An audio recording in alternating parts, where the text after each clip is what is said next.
എൻ്റെ സ്ഥലം മുടേരിയിലാണ്. ഞാൻ നൈറ്റ് വിജിലിന് പട്ടാൻ പോയപ്പോൾ ധ്യാനമില്ലായിരുന്നു. പിറ്റേ ദിവസം ഇവിടെ ധ്യാനം നടക്കുന്നതാണ്. അപ്പോൾ എൻ്റെ കൊളസ്ട്രോള് ഞാൻ ചെക്ക് ചെയ്തപ്പോൾ ട്രൈഗ്ലിസറൈഡ് 326 അത് കഴിഞ്ഞ് വീണ്ടും ഞാൻ ചെക്ക് ചെയ്തപ്പോൾ അത് 449. അത് കഴിഞ്ഞ് കഴിഞ്ഞ മാസം ഇവിടെ ധ്യാനത്തിനുള്ള എന്താ പ്രശ്നം?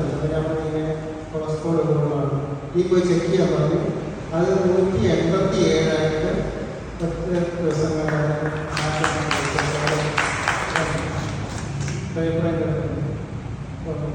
നമ്മുടെ ക്രൈസ്തവ വിശ്വാസം ഒന്നിന് 441, ഒന്നിന് 157. ഞാൻ ഓടിയിട്ട്